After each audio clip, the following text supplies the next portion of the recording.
Okay, ladies and gentlemen, we are starting what possibly could be our last chapter of the year, which is super exciting, I know. So we're going to turn to chapter 12, section 1, which is on page 765. 765. Okay, so page 765, section 12.1. Here we go.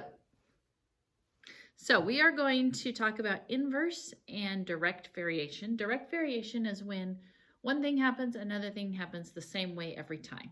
Okay, so direct means there's a constant thing that happens every time you do one thing, the other thing will be affected the same way. Okay, inverse is when they kind of do opposite things. So I have a couple different equations for you. The first one is direct variation. Direct variation equations will look like this. Y equals a number times x. A represents the constant. A is the constant of my equation. So y equals a number times x. That's a direct variation because whatever y does, this constant will change the same every time. Okay? Inverse means we're going to do dividing. And you know when things get divided, they kind of change a little bit differently. So an inverse variation equation is y equals a, which is my constant, which is a number, divided by x. Okay? So the first thing we have to do is identify which equations are direct variation and which equations are inverse variation. Okay? So what we're going to do is we're going to test them. So let's look at example number 1. Example number 1 says x times y equals 4. Okay, so to test these equations, what you want to do is you want to get the y by itself because we need to see if it looks like this one or if it looks like this one. And so they need to have the y's by themselves, okay? So right here, these are multiplying, so the opposite is going to be to divide. So I'm going to divide, and after I do that, my equation is going to look like this. Does that look like one of the ones I have up above, purple or blue? To me, it looks just like this blue one, right? So I would write, because it says, tell whether the equation represents direct or inverse variation or neither. Well, to me, it looks just like this one. So I'm going to write for that answer inverse.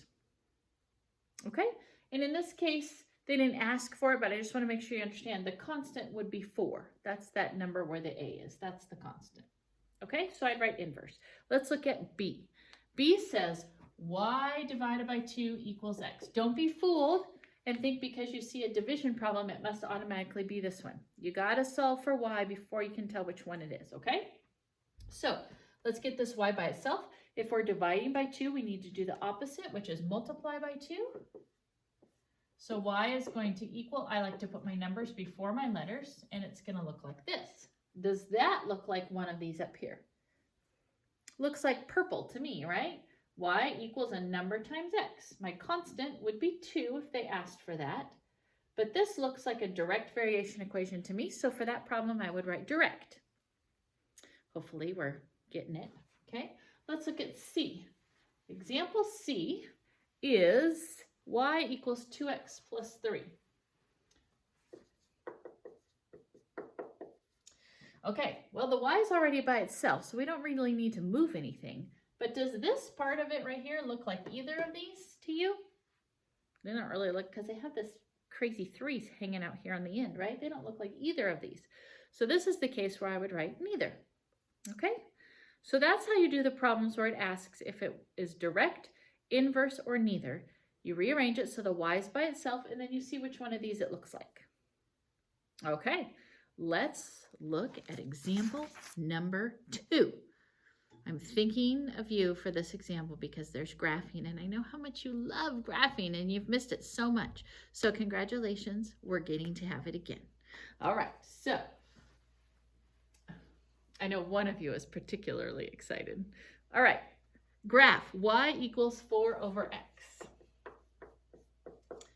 To do your graphing today, in this section, you use a table of values, okay?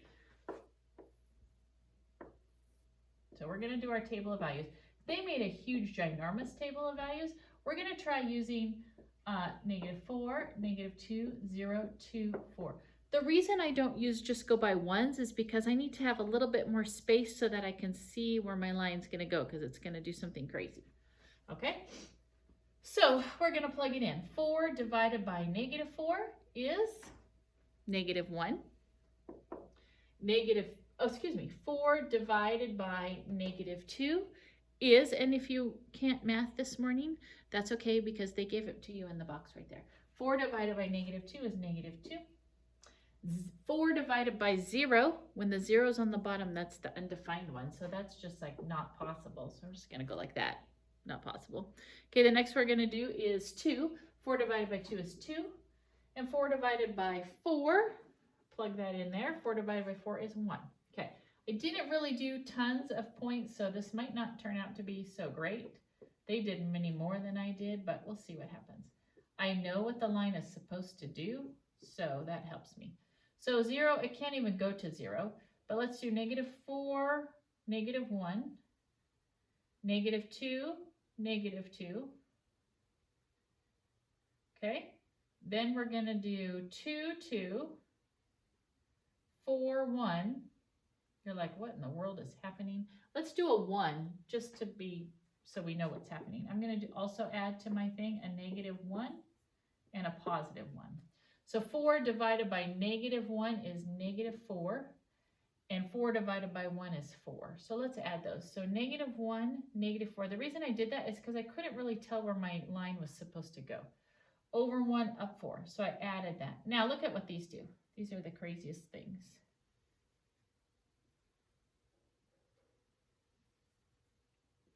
Notice how they'll never run into 0. That's why 0 was this undefined impossible thing. Because those graphs will never hit that 0. Okay? These are called hyperbolas. Hyperbolas are mirrored images of each other. So what you might be able to do is pick a lot of points for one of them and then just mirror it on the other side. You should get hyperbolas every time you have this inverse variation, which is what we're graphing on this one, okay? A couple things while we're here. Notice on my hyperbolas, this one will never hit this line right here, right? It will never actually run into this line.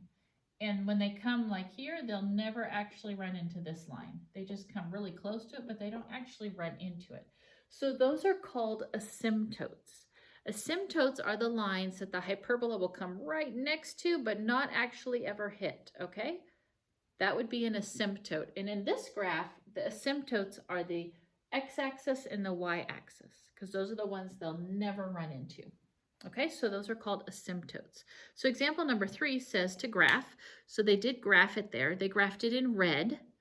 Don't be confused by the blue. They graphed it in red. Okay. They just made a table of values. They plugged their numbers in and they got their little hyperboles. Okay, so I think they just wanted to show you another one there, I guess. Notice the red hyperboles are mirror images of each other, okay? So on the top of page 767, they show you direct variation is going to be a line, and inverse variation is going to be hyperbolas, okay? All right, so if your constant value is bigger than 1, your hyperboles will be here, like ours was, because our constant was bigger than 1. If your constant is smaller than 1, your graph will be here and here. Okay, that's what they're showing at the top of 767. Example number 3 had a constant of -4, and since that's less than 1, that's why the graph was here and here instead. Okay, let's look at example 4. Remember asymptotes, before I go to example 4, remember asymptotes are the lines that they'll never run into if they ever want you to give that. That would be an x equals something and a y equals something. All right, let's look at example number 4.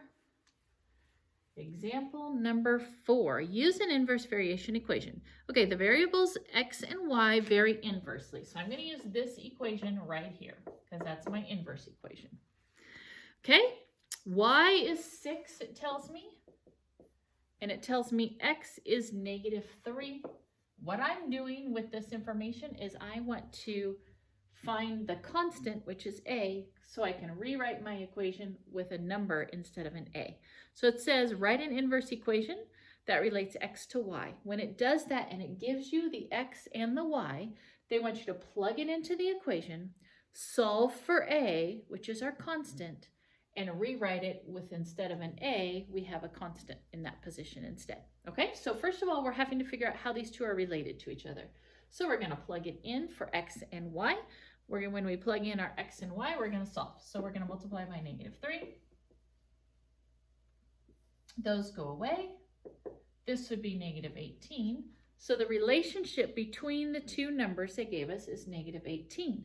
So now we can write our inverse equation. Our a is -18, and there's our inverse variation equation. So when they give you the two numbers, what you're supposed to do is you're supposed to find the relationship between the two, which is the constant, which is a. You do that by plugging them into the equation and solving for a, and then you just have to rewrite it showing it's an inverse equation and this is the relationship between the two. Okay? And then it says find the value for b, example 4b. Find the value of y when x is 4. Okay, so we just take our equation. We find the value of y when x is 4. So I'm going to plug a 4 in right there because that's what they asked me to do. And I'm just going to simplify. So -18 over 4 would be -9 over 2. Okay, so here's my equation. And then when it says find the value of y when x is positive 4, you just plug a 4 in for x and solve. And you're done. Okay, example number 5. How in the world would I know if